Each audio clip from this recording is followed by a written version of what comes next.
Okay, let me welcome you once again to Political Science 303. This morning we shall be talking about different models. Remember we talked about, after a conceptual introduction, we did talk about component procedures, that there were two approaches to conceptualizing democracy. One was the procedural-based approach, and the other was, and the other model was, the other approach was named procedures versus outcomes. Very good. Procedures versus outcomes. And when we talk about the procedures, we did talk about, on the basis of Schmitter and Karls, which was based on Robert Dahl's work titled Polyarchy, that there were several component procedures. Modern political democracy is a system of governance in which rulers are held accountable for their actions in the public realm by citizens who are acting indirectly through mechanisms or procedures of competition and cooperation of their elected representatives. So here, the issue is that we have these component procedures, all of which are sine qua non of the system, or in the system, in the sense that all of them have to coexist simultaneously. Okay? So system of governance, rulers, public realm, citizens, cooperation, competition, and representatives. So these are the, this is Schmitter and Karl's discussion on an elaboration, in fact, of Robert Dahl's work. Mind you, the fallacies, problems of majority rule, tyranny of majority. Okay, so remember these terms. These are very important terms, most of which I know you've covered or you've been covering in other classes. So most of this is not unknown to you. Okay, so think of this piece, this bit in the in the course as a refresher of what we need to know for us to be able to set a level playing field and an even playing field to go over the case studies. Okay, so any questions from here? Everything is clear. Okay, I think we've discussed this quite thoroughly. This morning, what I want to do is to start with Leiphardt's article, which gives us a discussion on different models of democracy. How do you structure, organize your democracy? How do you model your democracy? How do you forge your democracy? Leiphardt says there are two ways of organizing your democracy, two ways of organizing your political system, democratic political system. One is the majoritarian model, and the other is the consensual model. The trick here, Leiphardt says, or Leiphardt warns, what we know as democracy in common parlance, in public debates, approximates to the majoritarian model. Okay? So we tend to think in terms of majoritarian models. But Leiphardt says this model exists in way much less number of states or political systems than this model. Although we tend to think of this model as the rule, in fact, it is quite an exception. The rule is in empirical reality. The rule is the consensus model. He sets these two models as ideal types. So these are not necessarily real world types of democracy, real world models of democracy. But he says there are some cases, some countries, which approximate to these ideal typical models. Okay? So once we've covered this morning, let me go over what he means by the majoritarian model. How do we define majority? How would we define majority? Majority in a class of 50.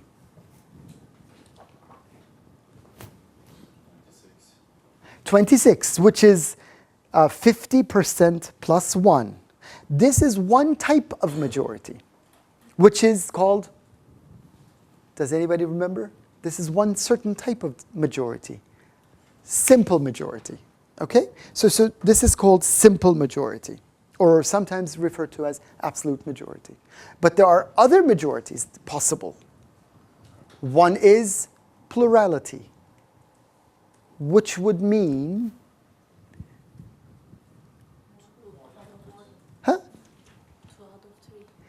that's not it.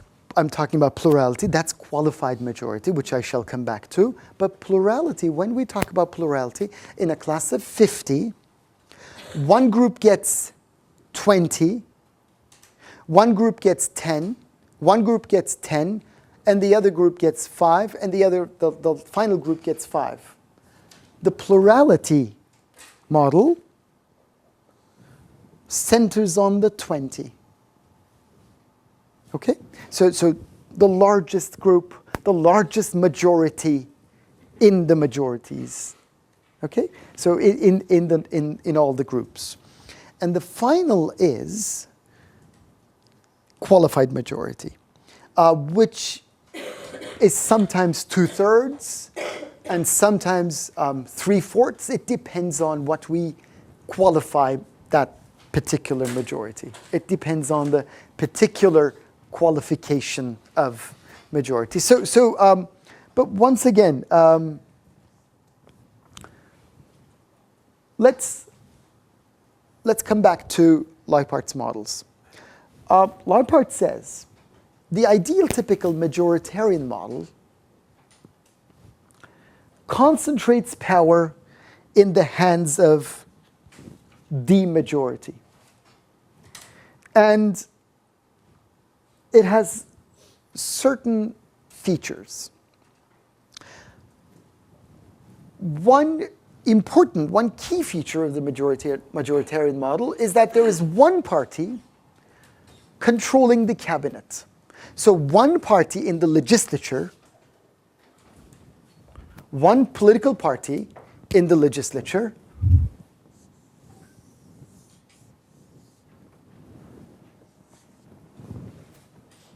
one single party controlling the cabinet. Okay? So it is this party in the legislature controls the executive. This in turn means that this party, which is representing the executive, dominates the legislature. Is that clear? So one party controls cabinet.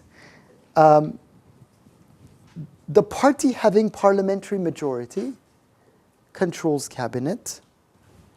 And this also means that the executive, i.e. the cabinet, the government, dominates the legislature. It doesn't have to be this much. It doesn't have to be this kind of a majority. It may be, we may have a system like this, a very staggered system. We may even have this kind of a representation, depending on the political system. But in most cases, we tend to think in ideal typical terms, two political parties represented by here, forming the cabinet, members of the cabinet, and this, the executive that is, the executive arm of government, dominates the legislature, okay? Which is quite clear. So then it seems that we are talking about the majoritarian model, but there are other features.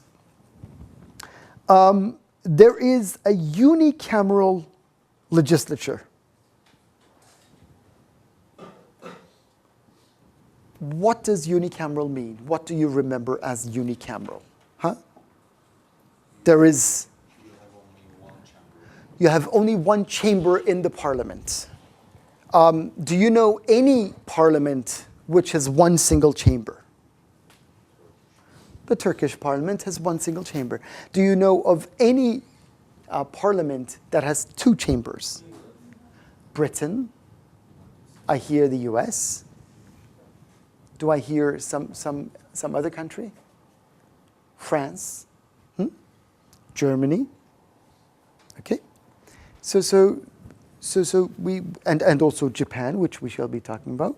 So these are all two-chamber parliaments. If there is one cabinet, if there's one chamber in the parliament, and if this party forms the cabinet, that means this party has absolute control over the legislature because there is no other chamber. This is it's a unicameral system, let's assume. There's one chamber. This means that this party, in a way, dominates, in almost absolute terms, the legislature. The executive dominates the legislature.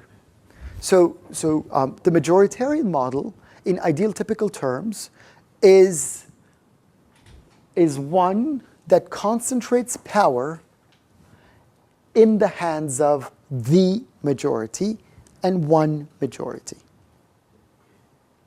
Almost like in absolute terms. Okay? It doesn't allow any sharing or dispersing of political power. It concentrates all kinds of powers. That means there is no competing majority. There's no competing majority in the legislature. A fourth key feature is that there is a unitary and centralized government. If all of these exist, plus if the political system is a unitary political system and it is highly centralized, then this looks like the majoritarian model, says Leipart. In this case, the parliament or the parliamentary majority has full control of the political system. That is to say, there is no federal system in which there is vertical separation of powers. There are no regions, no local governments competing against the central government. It's a unitary political system, centralized political system. That means the majority that is represented here in the parliament, which gets reflected in the cabinet, i.e. the executive, has full control of the system. Okay? Again, this is, this jibes with the majoritarian conception or majoritarian model that Leipart is talking about.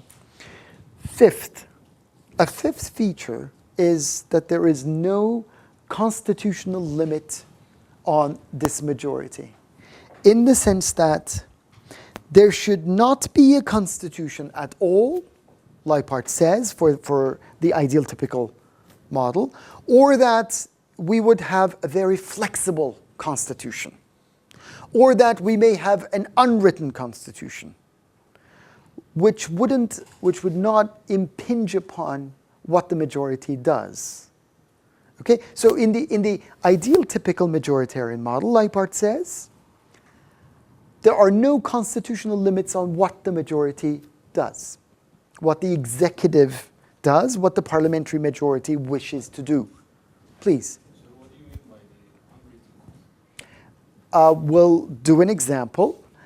We may have, as in the British case, we do not have one single piece, one single handbook of a constitutional document.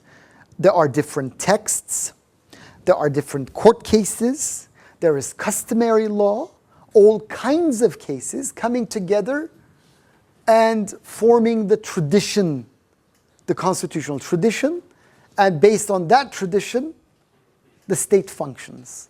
Okay? As the case of Britain, as we shall be talking about later. The UK.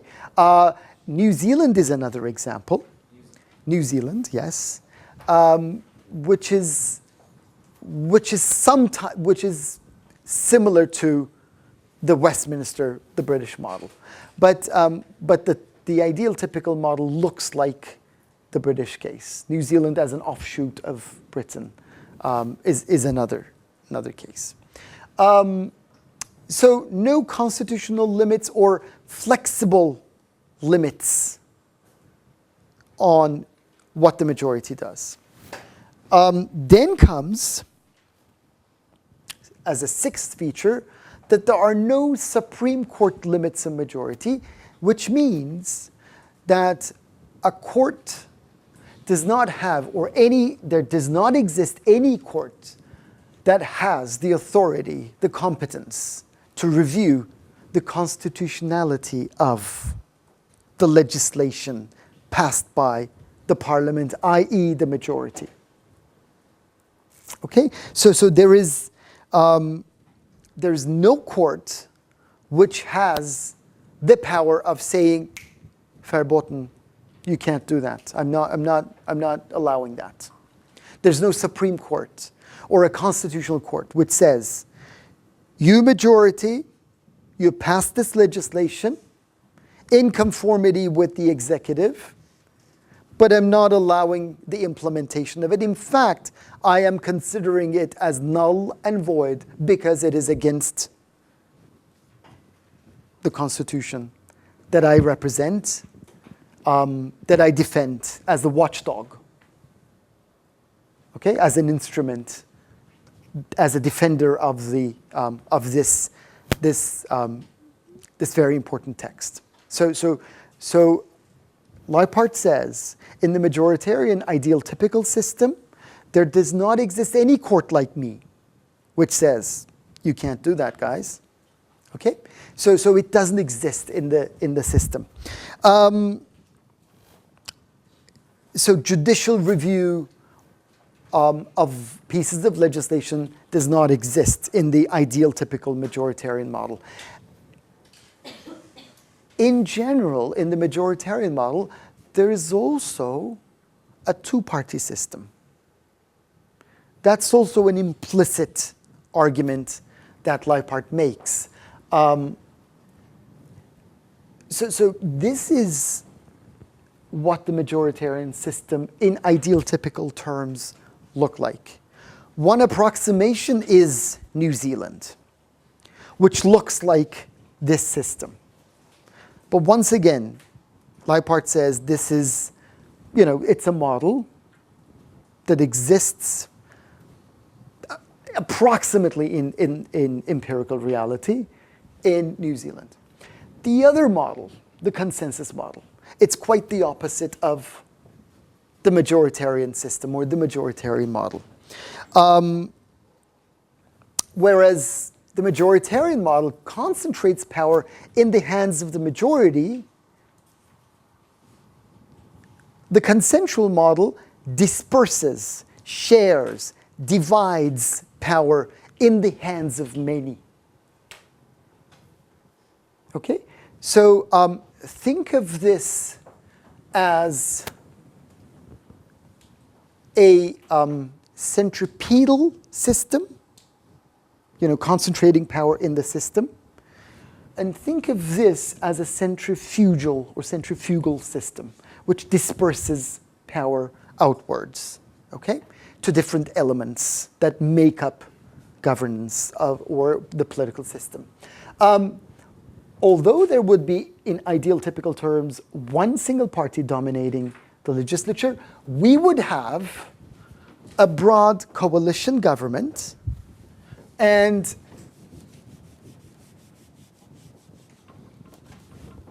And we'd have different political parties represented in the parliament.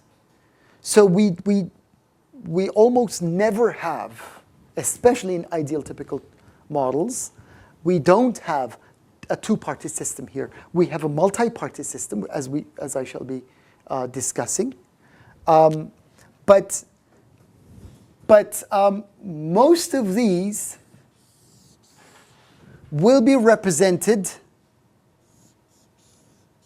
in the 1, 2, 3, 4, 5. 1, 2, 3, 4, 5. So there is a broad coalition cabinet based on the parliamentary structure, based on the parliamentary divisions. Okay? So as opposed to the two-party model, we have multi-parties, and this colorfulness, this vibrance gets reflected in the executive, in the government, in the cabinet.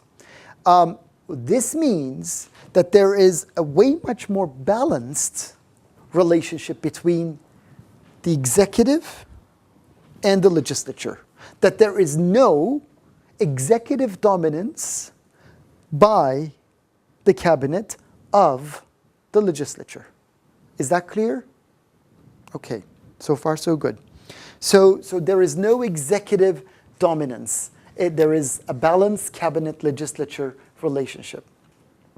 A third feature of the consensus model is that there is generally a bicameral legislature as opposed to the unicameral legislatures. As we've just talked about, the case of the Bundestag and the Bundesrat in Germany, the case of the Diet in Japan, the case of the Congress in the US. Okay? These are all examples of bicameral legislatures in which we have two different chambers. One political party may end up dominating one wing or one chamber, but in most cases it happens that the other political party, if there are only two, would dominate the other chamber. Okay, I mean, when we discuss the case of the US, for example, especially, you'll see what we shall be, I mean, you'll see examples of this, okay? So there are two chambers, and I mean, it's a bicameral legislature. There are, let's say, 4 political parties, and the elections for these chambers run at different times, on different types of constituencies, and 1 or 2 parties may get represented, or maybe representing the majority in the lower house, and the other parties would happen to be representing the majority in the upper house. So there would be some kind of an alternation, some kind of a difference, asymmetry in terms of dominance, which means that in the bicameral legislature, it would be very rare if one single majority would be controlling the executive and also both houses of the parliament. These would be rare moments in history in the consensus model, because the consensus model is geared towards producing other types of governance outcomes. So these would not exist in the consensus model unless there is an exception. In the consensus model, ideal typical cases, we generally see federal systems, highly decentralized systems, which bring a check and a balance on the central government. That is to say, regional governments, which have different powers would be checking the power of the federal government. That there would be different levels or layers of government, that there would be multiple actors, which would mean that we would see a multi-level governance system. Okay? And in this multi-level governance system, there is no centralization of power. So vertically too, there is no power centralization. There is no unitary state. There is generally a federal state in which you see elements of decentralization. Okay? Although in the majoritarian system there's no constitutional limits on what the majority does, in consensual systems there are strict constitutions, rigid documents, in most cases pages and pages and pages, which really limit the powers, the privileges, the rights, and which really explains the duties, the responsibilities of different branches of government, or how the state institutions are organized. So there is a rigid constitution on what all of these guys make. So the constitution really proscribes, Gesundheit, all of what they do. There are strict limits on what everyone does in the system. And in this system, there is almost always the possibility of a constitutional review. So there is a Supreme Court, a constitutional court, which may say, I'm not allowing it. I'm not playing game with you. Yes, you've passed this legislation, but even if you've passed this legislation in both chambers of your parliament, I see that it does not jibe with my text. So I ban it. I censor it. So you just can't implement this law. In fact, I consider it as non-existing. I consider it as void from the beginning, void ab initio. So I basically repeal it. It's null and void. It doesn't exist, your legislation. If, under certain circumstances, if you insist to pass it, there is a way. What could be the way? My constitution as is does not allow it, but you're the legislature, and both houses seem to agree on this piece of legislation, which is difficult to do. Change the constitution. Okay? So if you change the constitution, kudos. I'll be okay with it, as long as the change happens according to the procedures that I represent. Okay? If you change the constitution, fine. Okay? So there is constitutional review, and there's a strong grip of the Supreme Court or the Constitutional Council or the Constitutional Court on both arms of the government, on the executive and, by implication, the legislature, the legislative branch of government. From here onwards, we talk about the political party system. In the consensus model, we talk about not two-party systems, but mostly multiple parties existing. So we generally call this multi-party systems. Okay? So there are multiple parties. This is not a two-party system. It's quite self-explanatory. There are more than two parties competing for both houses of the parliament. But the trick is, what do these parties represent?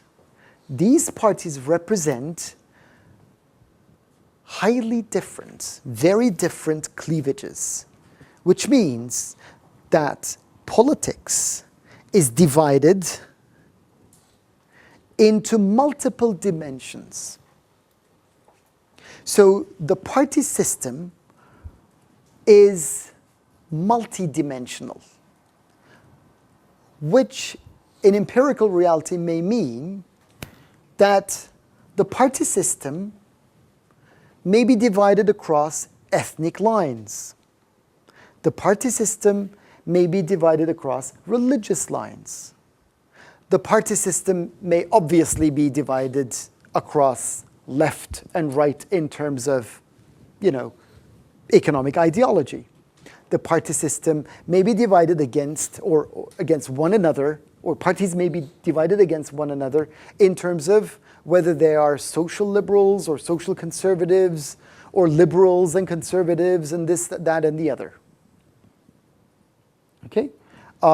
So there are multiple dimensions, multiple cleavages in the system.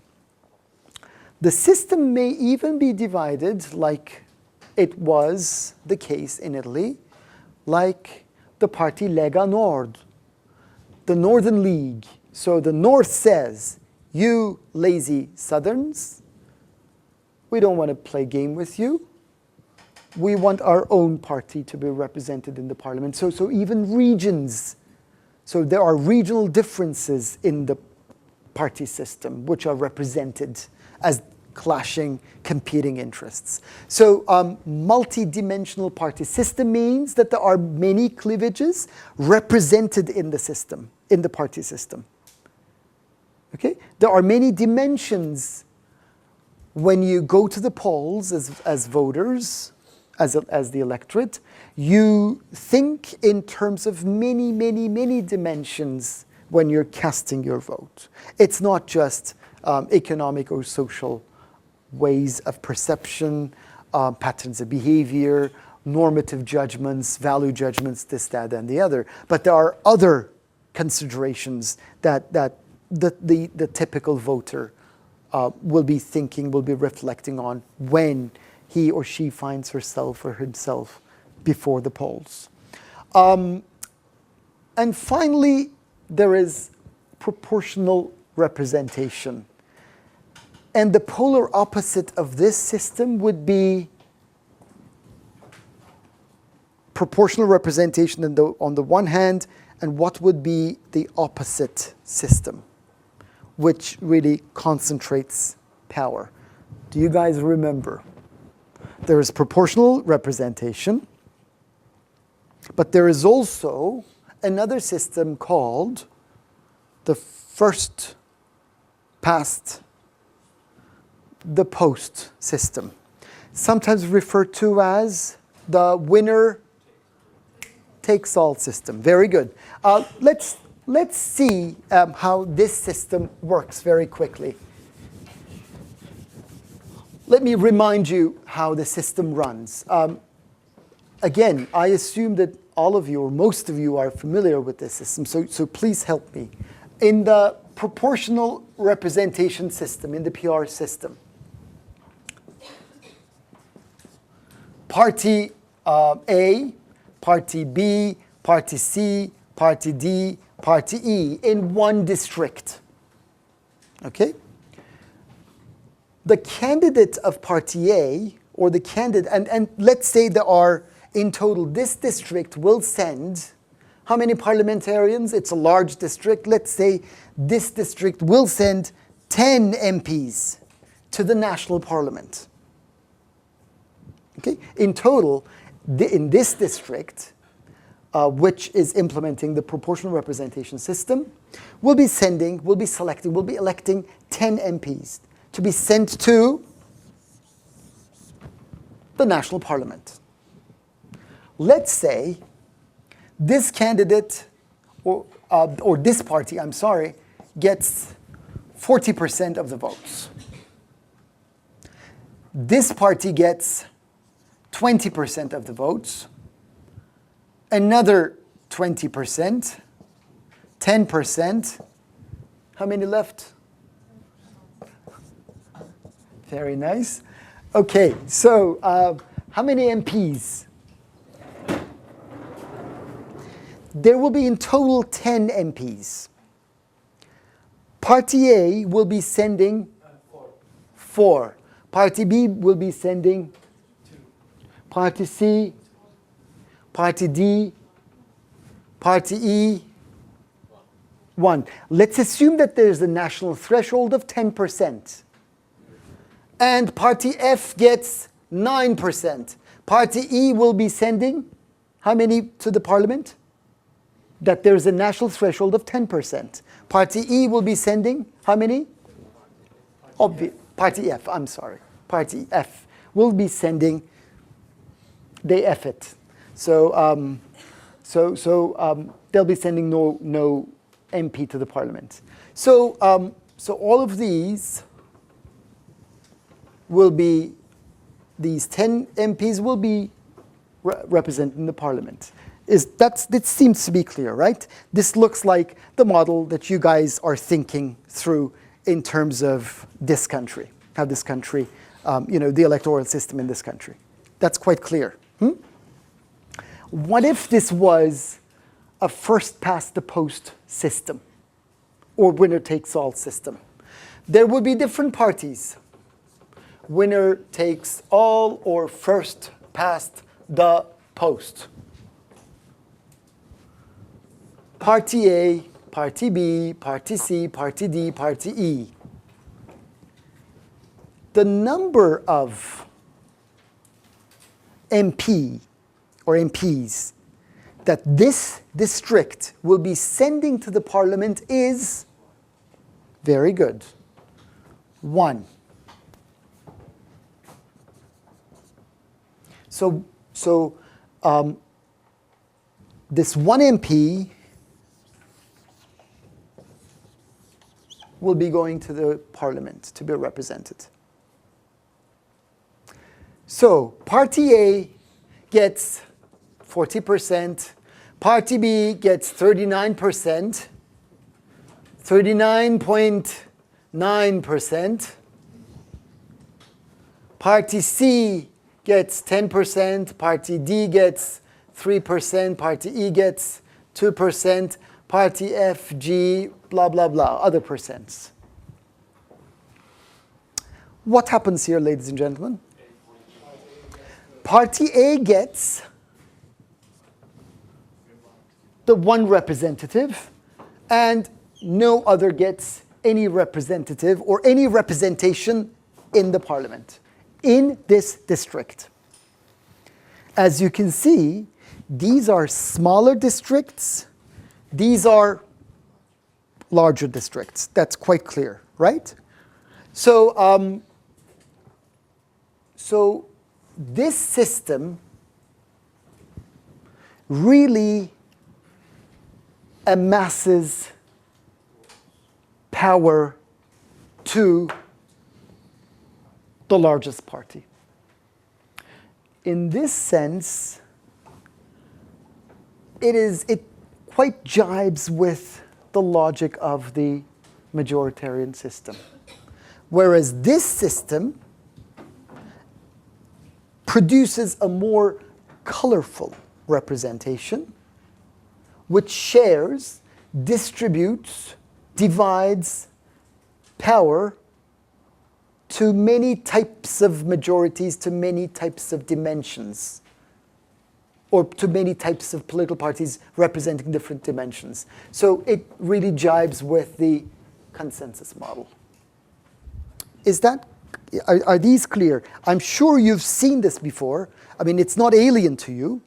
But just to be on the safe side, I wish to show you that there are which Leipart says there are two models of democracy, or organizing your democracy. And some elements, some key features really cuddle together to result in a configuration, let's say the consensus model, and others really cuddle together to produce another constellation or a configuration, the consensus model. Okay? A good example of the consensus model, Leipart says, is the country represented by CH. Which country is this? What does CH stand for? Very good. Confédération Helvétique. Confederation Helvetica. Official languages of Switzerland are how many? We've discussed this. One is and Romansh. Okay, so as you can see, different cleavages, different regions, federal system, rigid constitution, constitutional review possible. We've got the cantons. We've got a multi-party system, multiple dimensional party system. There is different kinds of proportional representation, a balanced cabinet legislature relationship, a broad coalition cabinet running the country almost all the time, most of the time. So these are examples of real-world approximations of these two models. And we will have to keep these models in mind. For example, the electoral system, different methods of electing parliamentarians to the parliament in mind when we discuss the nuts and bolts of governance and policy making and interest representation and participation in the cases that we shall be seeing. And finally, Leipart says, once again, let me hammer this out very clearly. Majority rule, or the majoritarian system, he really warns us, is seen among many of us as the only legitimate form or model of democracy. But in the empirical world, it is not the rule, it is quite the exception. Okay? So although we tend to think about democracy in terms of the majoritarian model, we are plain wrong when we look at how social reality is organized, how political reality is organized, because of the fact that it is the consensus model which represents the rule, which represents the majority of countries in terms of the political system, as opposed to the majority rule, which runs in less than 10, 15 states, okay, in total. In fact, much less than 10. In fact, he says 6, and then he expands further. The majority rule, he says, provides us with a very narrow and, in many respects, an unrealistic version or definition of democracy. And in that respect, it is a misleading conception of what democracy is. So we have to be very careful when we confront majoritarian systems, and when organizing your political system, lawmakers should keep these at the back of their minds. Here is my final question on this piece, on this bit, on the introductory bit, part of this course. Why were these articles appearing just in 1991? Is there any coincidence? Oh, very good. I see many hands. Yes. The first thing that came to my mind is the collapse of the Soviet Union. First significant factor that affects these articles were written in 1991. That these articles were written in 1991. Any other ideas? Or does anybody agree with that? The Berlin Wall, collapse of communism. It's time to write new constitutions. Schmitter and Karl says the original longer version of this essay was written at the request of the United States Agency for International Development, which is not responsible for its content, blah, blah, blah. So mind you, these were written at a time, at a critical juncture, when we observed system collapse, or systems collapsing, and that it was time to draft new constitutions. And these guys were saying, hey, look, let's be very careful when drafting constitutions. Okay? Look at what democracy is. And always keep in mind what democracy is not. And not only that, but also, let's look at existing models of democracy. Let's examine what works and what doesn't. Any questions? Have a nice weekend.